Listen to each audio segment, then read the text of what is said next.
2022년 1월 26일 제4주차 수요 가정예배를 하나님 앞에 드리시겠습니다. 기도하십니다. 사랑과 은혜가 충만하신 아버지 하나님, 오늘 하나님 앞에 예배를 드립니다. 오늘 이 예배를 통하여 하나님이 우리들에게 주시는 말씀을 기억하게 도와주시고 그 말씀대로 살아가서 성령의 열매를 맺게 하여 주시옵소서. 또한 아버지 하나님 앞에 우리가 기도할 때 우리들의 기도가 응답되어지고 그 응답되어진 그 기도, 그 내용을 많은 사람들에게 간증하며 하나님의 이름을 찬송하며 감사하며 살게 하여 주시옵소서. 그래서 우리로 알게 하여 주시옵소서. 하나님께서 나를 인도하시는 것과 나를 사랑하신다라고 하는 것을 알게 하여 주시옵소서. 예수님의 이름으로 기도하옵나이다. 아멘. 사도신경으로 신앙 고백하십니다. 전능하사 천지를 만드신 하나님 아버지를 내가 믿사오며 그 외아들 우리 주 예수 그리스도를 믿사오니 이는 성령으로 잉태하사 동정녀 마리아에게 나시고 본디오 빌라도에게 고난받으사 십자가에 못 박혀 죽으시고 장사한 지 사흘 만에 죽은 자 가운데서 다시 살아나시며 하늘에 오르사 전능하신 하나님 우편에 앉아 계시다가 저리로서 산 자와 죽은 자를 심판하러 오시리라. 성령을 믿사오며 거룩한 공예와 성도가 서로 교통하는 것과 죄를 사하여 주시는 것과 몸이 다시 사는 것과 영원히 사는 것을 믿사옵나이다. 아멘.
하나님의 말씀 같이 봅니다.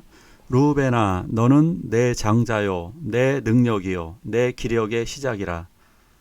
물의 끓음 같았은즉 너는 탁월하지 못하리니 내가 아버지의 침상에 올라 더럽혔음이로다. 그가 내 침상에 올랐었도다. 요셉의 두 아들 에브라임과 므낫세에게 축복 기도를 한 다음에 야곱은 그 아들들 전부를 불러서 축복 기도를 해줍니다.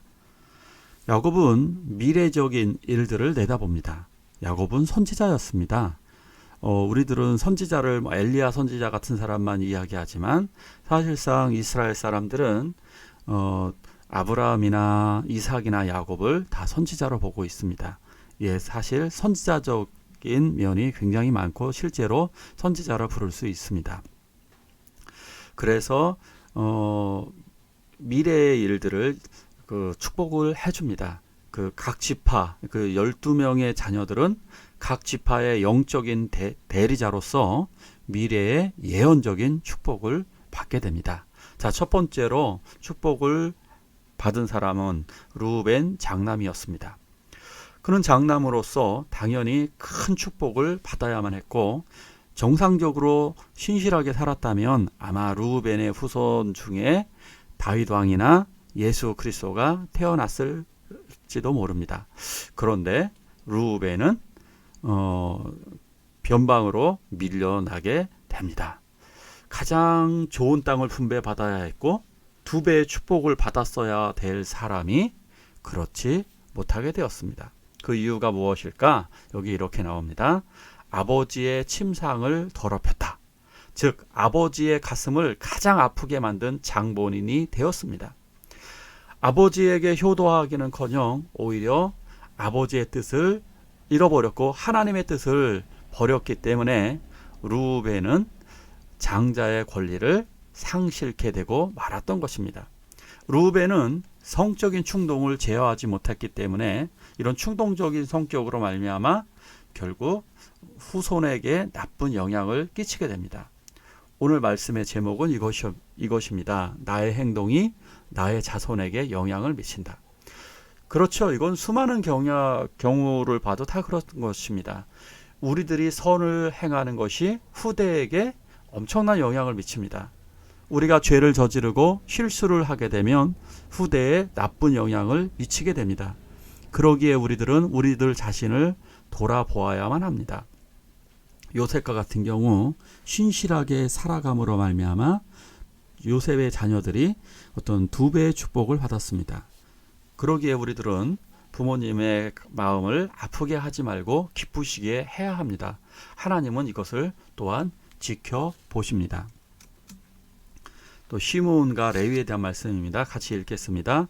시므온과 레위는 형제요, 그들의 칼은 폭력의 도구로다. 그 노여움이 혹독하니 저주를 받을 것이요, 분기가 맹렬하니 저주를 받을 것이라. 내가 그들을 야곱 중에서 나누며 이스라엘 중에서 흩으리로다. 아멘. 시므온과 레위는 기질적으로 서로 비슷하고 아주 친했습니다. 둘은 마음이 가장 잘 맞았습니다. 하지만 그들은 분노를 조절하지 못했습니다. 오히려 그 분노로 말미암아 가족들 전체를 위험에 빠뜨렸습니다. 시므온과 레위는 어떤 일을 벌였느냐면요, 그 당시에 세겜인들이 그 딸 디나를 성폭행을 했을 때 서로가 그 사건을 잘 원만하게 처리하기 위해서 혼인 가약을 맺습니다. 그런데 그 계약을 어기고서 상대편 진영에 가서 상대편 사람들을, 그 세겜족이죠, 세겜족을 몰살시키게 됩니다. 이것은 정말 조약을 어긴 것도 문제고요. 그리고 이렇게 상대방을 죽이는 것은 어떤 동일 보상 원칙에 저해가 되게 됩니다. 그러니까 이것은 말이 안 되는 그냥 살육입니다. 이거 피비린내 나는 살육으로, 이것 때문에 야곱의 가족 식구들이 아주 전멸할 뻔한 위기가 닥치게 됩니다. 이 사건 때문에 야곱은 시몬과 레위를 아주 엄하게 꾸짖었습니다. 그런데 여기서 다시 한번 혹독하게 책망을 하고 있는 것입니다. 그들은 정의로운 칼을 사용한 것이 아니라 폭력의 도구로 그 칼을 사용했습니다. 이 말, 칼은 폭력의 도구다. 그들은 그 칼을, 우리들은 맞죠? 칼을 요리하는 데 사용을 해야 되는데 나쁜 쪽으로 칼을 사용했기 때문에 그들은 잔인한 자들이고 그 결과로 저주를 받게 되는 것입니다. 저주를 받게 되어서 결국 이들은 이스라엘 백성 중에 흩어지게 됩니다. 악을 도모한 대가는 이렇게 분리의 저주, 흩어짐의 저주를 당합니다. 세상 사람들은 흩어지는 것, 내버려둠을 당하는 것, 그것은 하나님의 자녀들에게는 있을 수 없는 일들입니다. 하나님의 자녀들은 하나 되어지고 그들은 연합하게 되고 그들은 하나님의 나라로 들어가게 될 것입니다. 그러나 홀로 버려진 자들은, 나누어지고 버려지게 된 자들은 사탄에게 속하여서 이 세상에서 버림을 당하게 될 것입니다. 나중에 어떻게 되느냐 하면 시몬의 후손들은 뭐 존재감 없이 그냥 사라지게 됩니다. 레위인들은 이렇게 그 정도는 아니지만 레위인들은 각 성읍 전국 각지에 흩어져서 살게 되죠.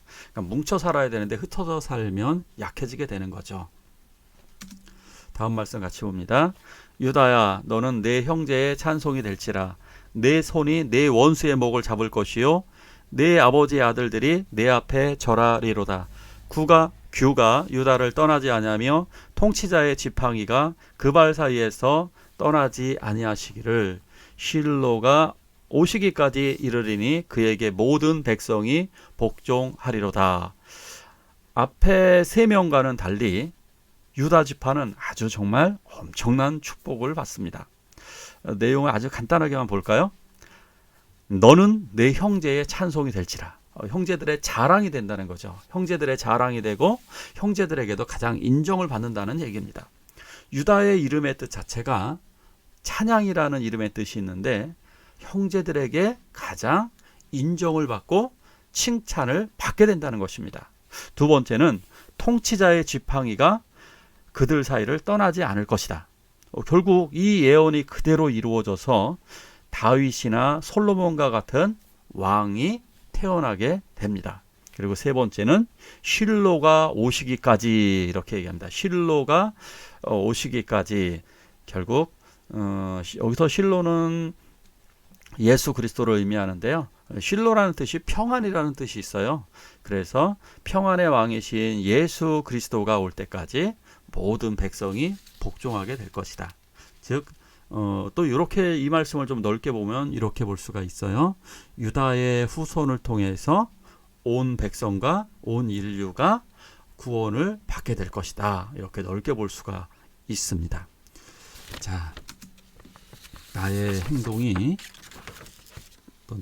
내 후손들, 아주 직접적으로는 나의 잘못된 행동이 나의 아들과 딸들에게 영향을 미치고 내 손주들에게도 영향을 계속해서 미치게 됩니다. 좋은 쪽으로 한번 볼게요.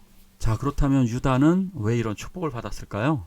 유다는 아주 좋은 축복을 받았어요. 좋은 영향력을 끼쳤습니다. 왜 그럴까요? 유다는 온 가족을 위해서 자신이 희생을 했습니다. 베냐민을 살리기 위해서 자기 목숨을 담보물로 내놓았습니다. 이렇게 자기를 희생한 것은 마치 예수님과 같은 모습이었습니다. 베냐민을 살리기 위해 자기가 종으로 삼아달라고 간구하는 모습은 예수님이 십자가상에서 자기 목숨을 내어놓은 것과 같은 희생의 모습이었습니다. 이러한 그리스도를 닮은 그리스도의 모형적인 모습에 형제들에게 칭찬과 찬송을 받을 만한 것이었습니다. 이런 목숨을 건 유다의 희생은 결국에 1800년 후에 예수 그리스도를 통해 완성이 되어지게 되는 것입니다. 결국 이겁니다. 오늘 말씀을 통해서 내가 그리스도를 섬기는 자들, 지금 엄청난 축복과 영광이 있습니다.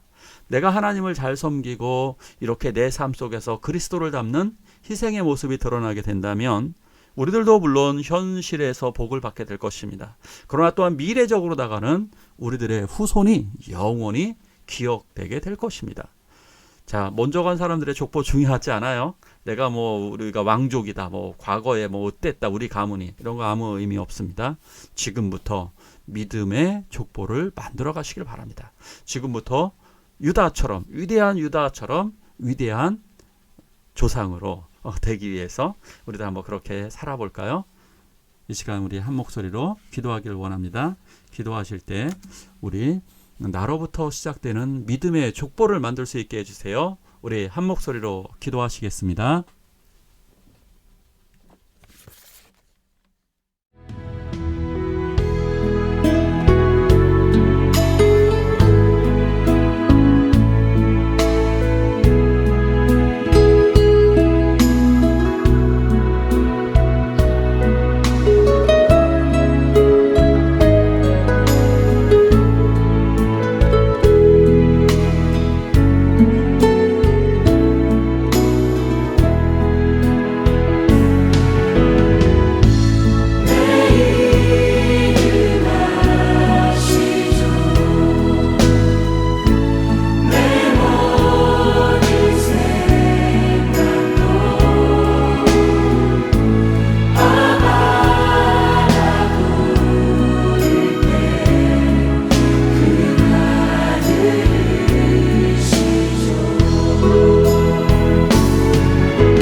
내가 어딜 가든지 날 떠나지 않죠. 주기도문으로 예배를 마치도록 하겠습니다. 하늘에 계신 우리 아버지여, 이름이 거룩히 여김을 받으시오며 나라가 임하옵시며 뜻이 하늘에서 이루는 것 같이 땅에서도 이루어지이다.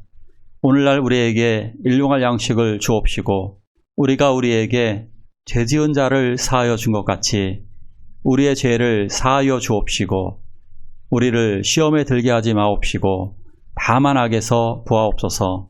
대개 나라와 권세와 영광이 아버지께 영원히 있사옵나이다. 아멘.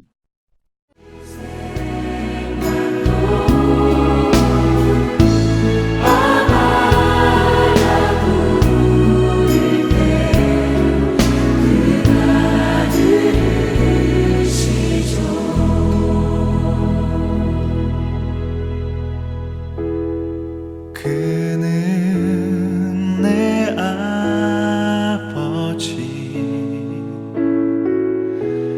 난 그의 손